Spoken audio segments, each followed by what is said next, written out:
berarti lingkungan. Jadi itu tadi. Ya yang paling gampang sekarang ceritanya inilah Krakatau ya. Krakatau itu tadinya di dasar laut. Itu adalah dasar lautan. Artinya gunung di dalam laut. Tetapi karena gaya tektonik kemudian dia muncul keluar. Sehingga yang tadinya di dalam itu kemudian dia muncul keluar itu terpisah dengan komunitas yang sebelumnya, dengan populasi yang sebelumnya. Bayangkan di situ ada cacing laut, kemudian ada moluska ini itu dan sebagainya, itu akan terpisah ke yang tadinya di dalam air menjadi di luar air.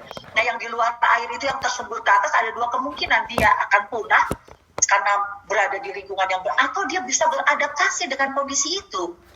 Nah setelah beradaptasi ratusan ribuan tahun, dia terisolasi dengan komunitas yang ada di bawahnya yang sebelumnya, sehingga akan terjadi isolasi ekogeografik dari populasi awal. Ini menjadi dua populasi yang terpisah secara ekogeografik.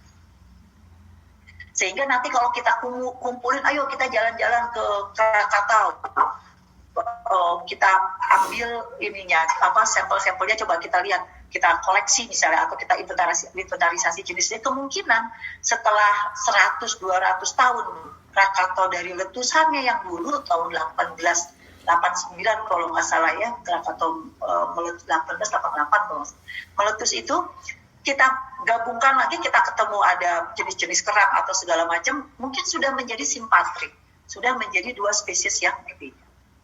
Atau yang gampang lagi, kalian ketemu moluska lah, bekicot di Pulau Pari dengan di Pulau Seribu.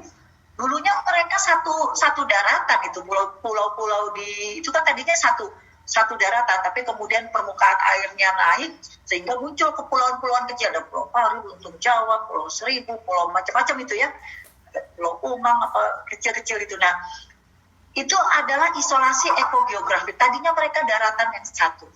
Nah kemudian kita kumpul, ayo kita inventarisasi jenis-jenis bekicot, atau apalah cacing, annelida atau apa moluska yang lain kita kumpulkan. Bisa jadi setelah 1.000, 2.000 atau sejuta tahun yang akan datang, atau sekarang pun sudah menuju kepada spesiasi, menjadi spesies yang berbeda. Kenapa? Karena dia terkumpul gennya. Ketika dia harusnya ada genetic flow dengan keanekaragaman yang ada di Pulau Jawa, ini kemudian variasi gen yang tersisa, yang terambil, nanti kita masuk ke yang namanya founder effect.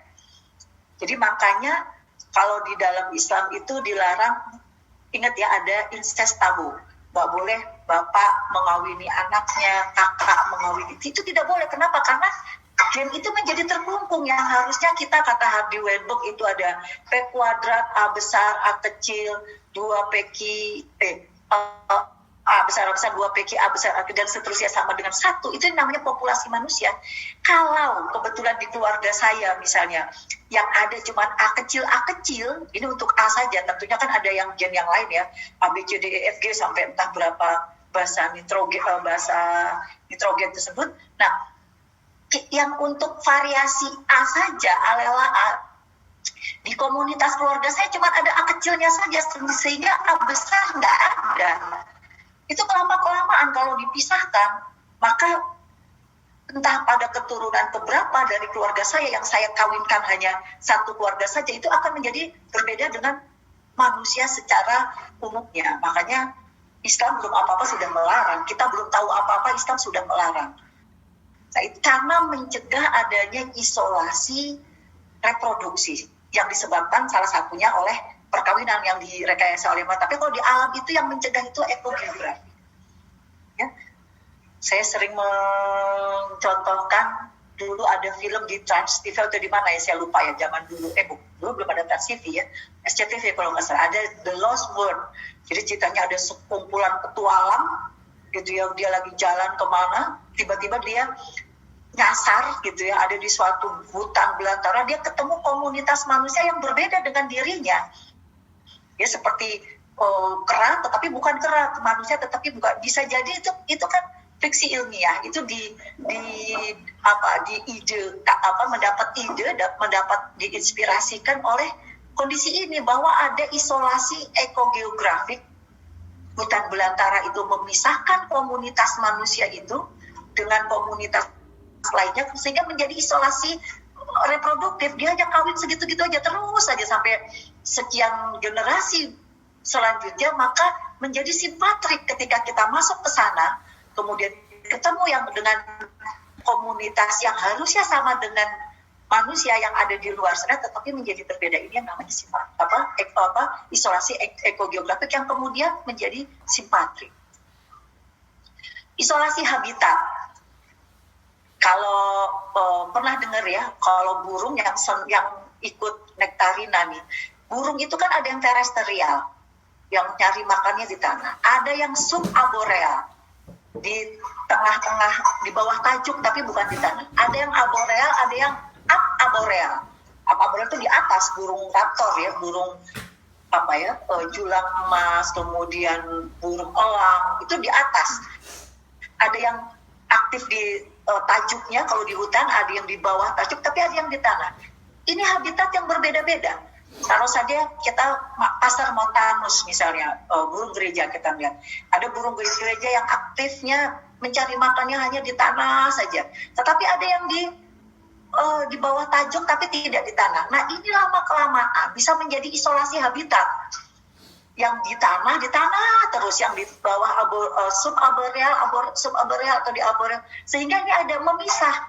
Sehingga tidak ketemu nih kelompok-kelompok atau populasi yang mengisi aboreal dengan yang terestrial. Ini memisahkan populasi.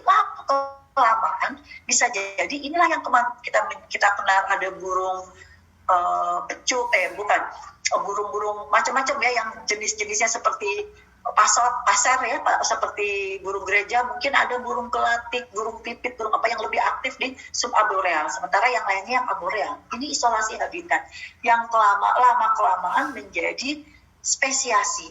Ceritanya si Hardy Weinberg, harusnya dalam kondisi ideal tidak seperti itu, tetapi habitat yang memisah ini kemudian mengkungkung gennya menjadi genetic drift karena adanya isolasi reproduktif. Isolasi iklim. Ini sudah jelas. Misalnya gini, di Indonesia nih dua iklim. Sekarang iklim panas dengan iklim hujan. Iklim kemarau dengan iklim penghujan. Kita sudah mau memasuki musim hujan nih iklimnya. Cuma panas. Tetapi kalau di Australia itu ada musim panas, dingin, semi, panas, gugur, dingin gitu ya. Tiba-tiba saya saya pindah ke Australia misalnya saya tinggal di Australia, tapi saya senang banget bercocok tanam. Saya nanam pohon mangga. Pohon mangganya itu saya bawa dari rumah saya, itu pohon mangga kesayangan saya gitu. Saya tanam di Australia. Dia akan beradaptasi mengikuti kondisi musim yang ada di Australia. Sementara yang ada pohon mangga lain yang ada di Indonesia seperti itu. Nah, dengan musim yang berbeda, misalnya pada pohon mangga saya nih yang di Ciputat itu sekarang sedang berbunga. Tapi yang di Australia itu mungkin belum berbunga karena nanti musim panasnya, sekarang lagi musim gugur misalnya. Sehingga bagaimana mungkin misalnya dalam suatu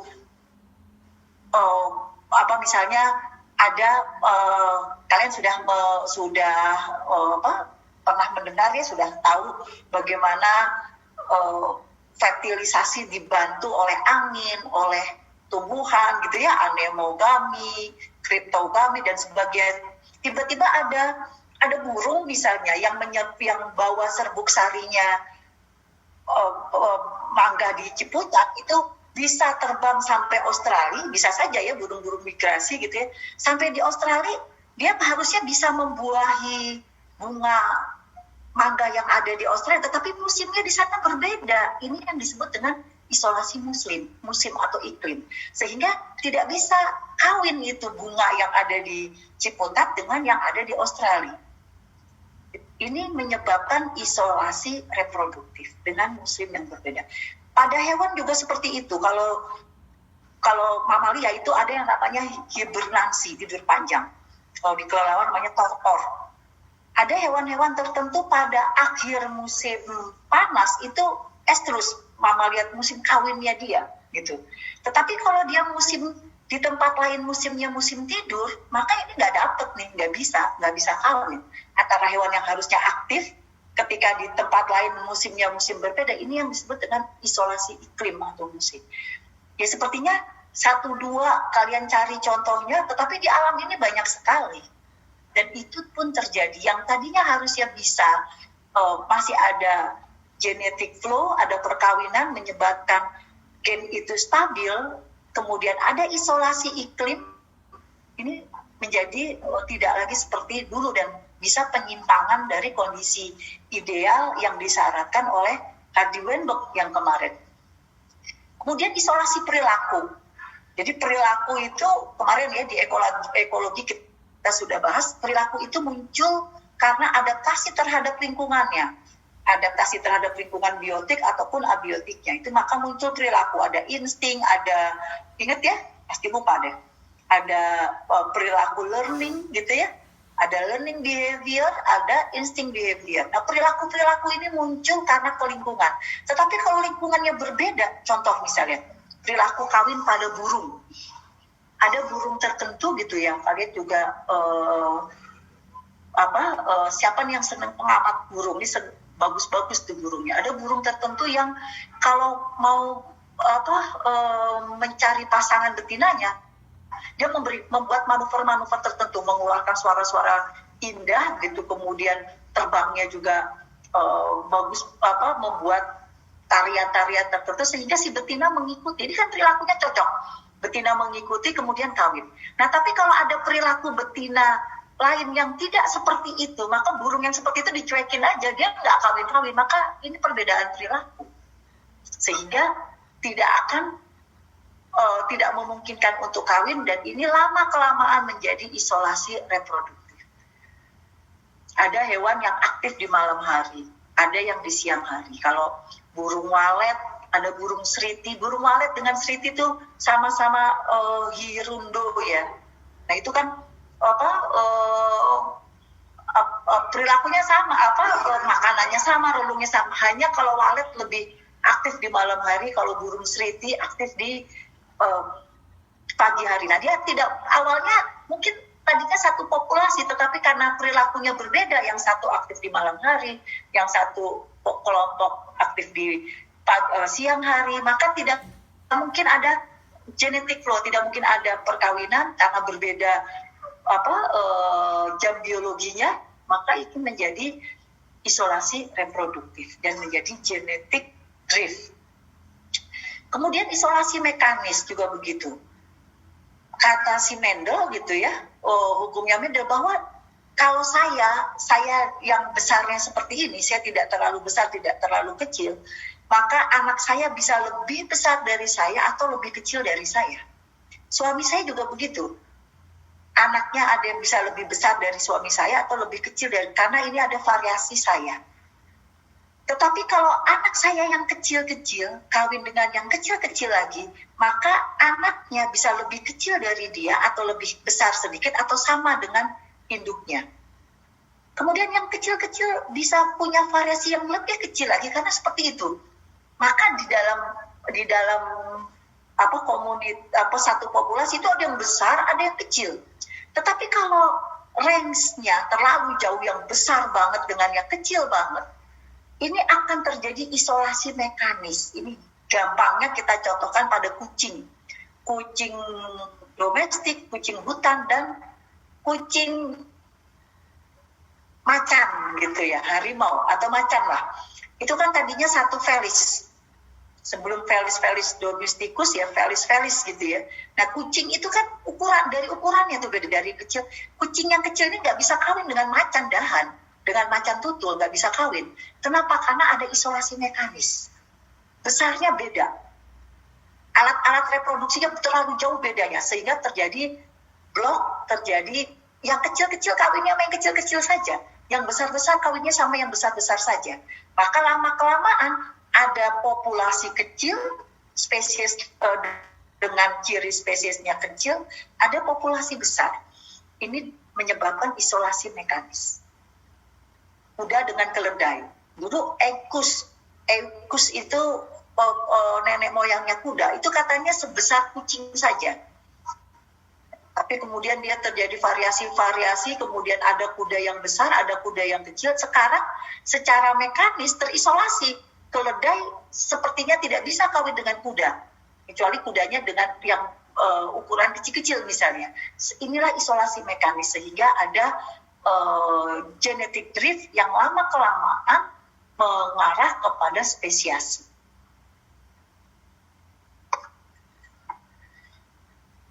Nah, tadi adalah mekanisme atau isolasi reproduksi secara ekstrinsik. Jadi dari luar, hambatannya itu dari luar, dari lingkungannya, secara ekstrinsik. Nah, yang sekarang ini intrinsik dari dalamnya. Tadi kenapa ada hambat intrinsik?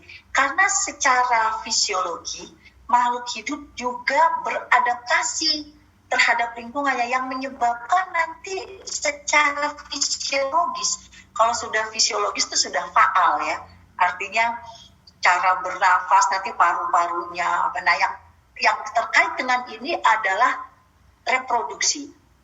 Sistem reproduksi ini juga beradaptasi mengikuti lingkungannya, maka bisa terjadi isolasi gamet.